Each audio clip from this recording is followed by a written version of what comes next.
Halo teman-teman, balik lagi nih di channel Ulas Manga episode Kaiju chapter nomor 5. Cerita sebelumnya, Kafka bersama Ichikawa Reno berhasil mengikuti tes kedua tahap pertama. Kafka sangat frustasi dengan hasil yang didapatkannya. Dia berada di posisi yang hampir bisa dibilang terakhir. Pada tes tahap 2 sangat di luar perkiraan. Para peserta harus melawan kaiju secara langsung. Kafka dan Reno sangat terkejut melihat kenyataan ini, sedangkan Kikoru Shinomiya dia tersenyum sangat antusias dengan tes ini. Chapter 5 diawali oleh penjelasan dari sang wakil kapten divisi 3 yaitu Saoshiro Hoshina. Dia berkata bahwa para kaiju ini harus kalian kalahkan. Kafka yang terkejut akan hal itu marah kepada Reno. Kafka berkata kepada Reno bahwa harusnya tidak begini. Sedangkan Reno, dia hanya mampu menjawab bahwa itu prediksinya 2 tahun yang lalu. Dia tidak tahu bahwa tahun ini tesnya akan sangat rumit dan di luar perkiraan. Namun untuk menenangkan kegaduhan dan kegugupan dari para peserta, sang wakil kapten Hoshina berkata bahwa mereka tidak akan mengalahkan kaiju dengan tangan kosong. Itulah kenapa mereka akan diberikan sebuah pakaian khusus. Pakaian khusus ini menyesuaikan dengan tubuh para peserta. Reno sendiri kagum akan hal itu. Baju tersebut seperti menyatu dengan tubuhnya. Ternyata baju tersebut dibuat dari serat otot kaiju yang membuat para peserta bisa bergerak dengan bebas. Panitia akan mengukur seberapa besar potensi yang bisa dikeluarkan oleh para peserta. Aku merasa kekuatan ototku telah bertambah sangat besar. Kekuatan yang dibutuhkan umat manusia untuk bisa melawan adalah baju tempur pasukan pertahanan. Pada tes awal baju tempur tersebut, disebutkan bahwa pengeluaran kekuatan Reno Ichikawa saat ini adalah 8%. Reno pun menanyakan apa sebenarnya maksud dari pengeluaran kekuatan. Pengeluaran kekuatan ada sebuah petunjuk seberapa besar kau bisa memanfaatkan kekuatan armor. Kalau begitu, itu artinya aku hanya bisa menggunakan hanya 8% saja. Yah, 8% saat pertama kali memakainya itu lumayan, ucap Reno dalam hati. Wakil kapten kembali menjelaskan, para anggota yang telah terlatih bisa mengeluarkan sekitar 20%. Pengukuran peserta selanjutnya, Kikoru Shinomiya, pengeluaran kekuatannya adalah 46%. Sebuah pengeluaran kekuatan yang sangat luar biasa. Diprediksikan, Kikoru Shinomiya pasti akan cepat naik menjadi ketua Pleton, ucap sang wakil kapten dalam hati. 46% menjadi rekor baru untuk peserta baru tahun ini. Lalu, pengeluaran kekuatan Haruichi Izumo adalah sebesar 18%. Pengeluaran kekuatan Aoi Kaguragi adalah sebesar 15%. Sedangkan Iharu Furuhashi adalah sebesar 14%. Para panitia sangat terkejut melihat hal ini. Biasanya, hanya ada satu peserta yang mencapai lebih dari 10% tiap tahunnya. Mungkin tahun ini akan menjadi yang terbaik. Sang wakil kapten menghibur Ichikawa. Dia berkata bahwa pengeluaran kekuatannya tidaklah 0%. Lagi pula, belum ada seorang pun yang mendapat pengeluaran kekuatan sebesar 0%. Namun, seusai sang wakil kapten berkata hal tersebut, hal mengejutkan terjadi. Kafka Hibino, tingkat aktivasi kekuatannya adalah 0%. Wakil kapten bersemangat dan tertawa melihat hal ini. Bagaimana dia bisa mendapatkan 0%? Apa ada kesalahan pada alat pengukurnya? Kafka sangat kesal menghadapi kenyataan tersebut.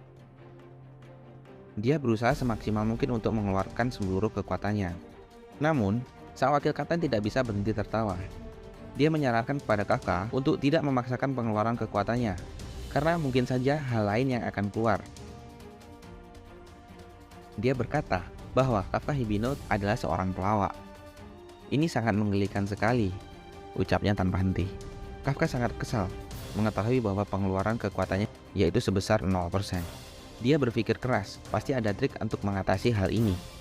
Namun di balik itu, Kikoru Shinomiya menatap Kafka dengan tatapan yang sangat kesal. Kikoru berharap bahwa Kafka akan menunjukkan kekuatan yang dia gunakan di tempat parkir sebelum tes berakhir. Seluruh peserta telah selesai memakai baju tempur. Uji kemampuan untuk pasukan pertahanan tes terakhir dimulai. Targetnya adalah kaiju utama dan 36 monster yang bersamanya. Mereka tersebar di area luas yang mirip dengan pusat kota ini. Kaiju ini ditangkap hidup-hidup untuk melatih generasi baru peserta masuk setelah menimbulkan 16 korban jiwa di Hachioji tahun lalu.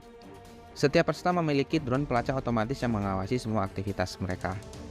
Jika nyawa mereka dinilai dalam bahaya, sebuah perisai pelindung akan dinyalakan dari jarak jauh. Tapi di saat yang sama, itu juga sama dengan didiskualifikasi. Jujur saja, aku tidak bisa menjamin kalian akan selamat.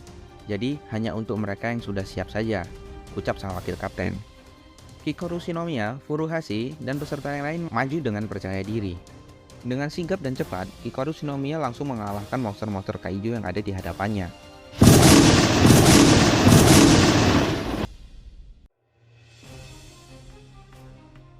Terlihat Kafka sangat bersemangat, dia tidak ingin kalah dengan para peserta yang lain. Dia mengatakan kepada Reno bahwa mereka juga harus berangkat. Ayo ikuti aku Ichikawa. Namun, dengan pelepasan kekuatan yang hanya 0%, Kafka sangat kesulitan mengangkat sebuah senjata yang ada pada dirinya. Tanpa bantuan dari baju ini, senjata ini berat sekali. Hanya aku yang punya pengeluaran 0% yang bisa tahu, ucap Kafka kepada Reno dengan bangganya. Reno pun berdiskusi dengan Kafka. Dia mengatakan apa yang harus mereka lakukan, karena mereka tidak memiliki kemampuan untuk menyerang. Para panitia memantau tes ini dari kejauhan. Sang wakil kapten berkata bahwa Kapten Ashiromina juga mengawasi ujian ini. Dia berharap semuanya berjuang dengan maksimal. Kafka mendengar informasi tersebut.